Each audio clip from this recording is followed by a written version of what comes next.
everybody, it's Chaya and I'm back with another episode of Naked, the Messy Middle Edition.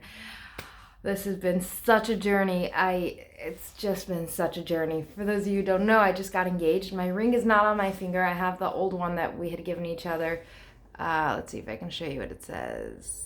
It would have to go over there. There you go. His queen. And mine says, and his says, the one I gave him says her king. And we replaced it with real ones already. As I said, he proposed, I got engaged. However, we had to go get a resize. So I put this on instead just to kind of feel engaged anyway.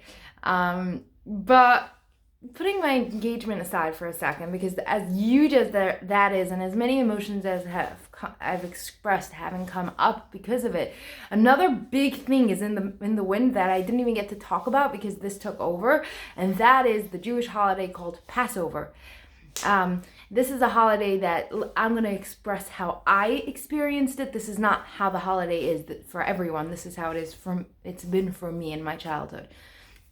So just some basics about it. We don't eat bread on this holiday, and we don't eat anything that resembles bread. Anything that was that the wheat and the flour and the water were mixing together for more than 18 minutes, I believe it is. I don't know all the details, but basically you're not allowed to eat it. That becomes what we call chametz, which is just forbidden food that we can't eat during that 8 days, I think it is. So, having said that, most people that I knew growing up went overboard and washed every single part of their house, cleaned everything. They used it as an excuse to make a spring cleaning. However, they combined it and called it Passover. The whole cleaning process. The process was cleaning every single part of your house, making sure that none of those crumbs are anywhere, because officially you're not allowed to have any, actual chametz, any actual anything that's actually chametz that's like bread or cake or anything like that. You're not supposed to have in your house. You can sell it. There's so many different ways to do it, but some of the people I knew, and especially in my house, they were a little bit crazy about cleaning and making sure that you don't eat it in the wrong places so that there are no crumbs anywhere. I'm not sure if I expressed that very clearly because I'm going into the emotional part of it rather than the detail part of it. And just thinking about how it was growing up literally chokes me up. I can hear it in my voice. It's starting to come. Like right in my chest, I feel this queasy feeling of just unwantedness, disconnection. Literally the depression. As a very, very little girl, we don't call it depression for little kids, but I believe now as an adult looking back, I was depressed during this time all the time. We would get off school like a week before, and we were expected to help, and yet in my house, in my experience, not even in my house, in my experience, I never could hit any expectations. I never had clear-cut understanding of what was expected of me. It was just expected that I know what it was, and it was expected that I, most of the time, honestly, stay out of the way. No matter what I did, it was just not good enough. So most of the time, it was just stay out of the way. And, as I got older, I started to just stay out of the way, and then I'd get yelled at for not helping. And I'd get guilt-tripped for just not being helpful when no matter what I did, no matter what I cleaned, that wasn't good enough. It had to be cleaned again. Like there was this never-ending spiral of you're just not good enough. And that's what showed up by this holiday. For me, this is a holiday that proves I'm not good enough. I'll never be. And most of all, my birthday is on this holiday. I'm sorry, I've never said this out loud. I don't think I've ever even thought this.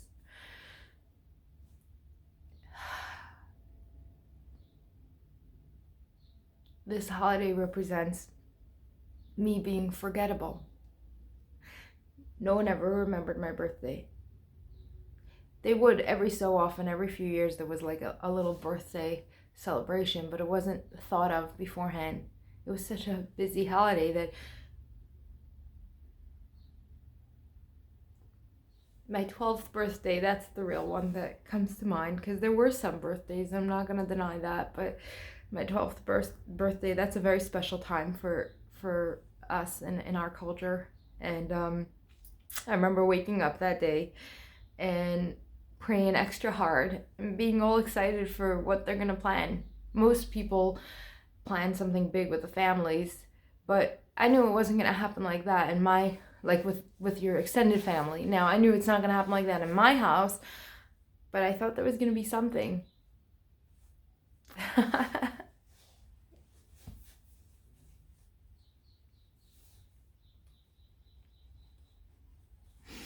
There wasn't anything. There wasn't anything. And in that day, I realized I felt forgettable. I felt like not only was I never good enough and just a bother for them, but I was also forgettable. There was nothing about me that made them want to take care and make sure that I had a birthday, that I was celebrated on any way, shape, or form. And wow. Yeah, so that's pretty much what it really symbolizes to me, is this. That's about me, that I'm forgettable, that I'm not worthy, that I'm not good enough, but more so that it symbolizes this disconnection. Because in my house at that point, everyone was under one roof, which didn't happen very often, and yet no one was connected. Everyone was pretty much having their own experience next to each other, and no one was really happy. Like, we would talk about it like this is this great holiday showing up, but then when it would come down to it, it was traumatic. Like, there was no part of it that was, for me at least, exciting. Or, I mean, there were parts that were exciting, but there was no part of it that felt like it was made for me. And this is a holiday made for children. This is, by the way, just probably should have said this in the beginning, this holiday is actually geared towards connection between parents and their children. And yet I felt invisible, literally disposable, many times told just stay out of the way. And this is the holiday created for me as a child. And you know,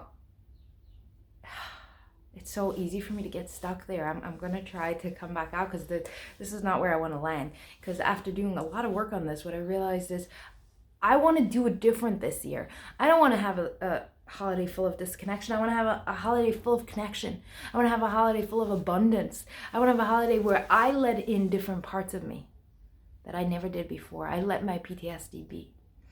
And the four main things that I wanted to focus on this holiday is the abundance piece, as I said, maybe writing letters to abundance, connecting to abundance, having abundance right back to me, just giving myself that opportunity to really see what it feels like to feel abundant.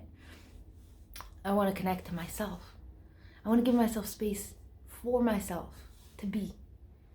I want to let my PTSD be the way it is. I want to allow everything that comes up to have that space. And I want to allow myself also to, as the third thing, kind of piggybacking off of that, to write to myself, to give myself space, real space, to like my inner child, let her out, you know, give myself that comfort and that safety that I desire more than anything. And then the fourth most important one is, once I've loved myself and I've taken good care of myself, that's when I can do the fourth one simultaneously, or at this, you know, consecutively, is I'm going to be with my man this holiday, with my fiance. And what I would really like more than anything is to let myself connect. Because even as I talk about the holiday, I see myself disconnecting. And that's just because that's how my holiday looked, and that's what I'm used to. But now that I'm conscious of it, I'd like to learn how to connect, and connect in all the places I would disconnect. I want to connect in the places where I feel literally uncomfortable connecting because of my whole past. I want to let him connect to me and open my heart to it, even though it's so hard, because during this time, I just want to shut off. I want to run. I want to escape. I want nothing to do with anyone, literally. And this year, I'm going to do it different. And the best part of it all, I'm going to be doing it in South America, in Chile. I'm so excited. I'm going to Chile, guys. So I'm bringing along a little stand to continue doing this there. Bear with me though if it's, not as consistent as it is, during a regular week. There is the holiday and I'm going to be in a completely different place. However, I would like to keep you updated and let you know about my experience, my ups and downs, and the messy middle. Give you the whole full picture. And maybe some of the good stuff too.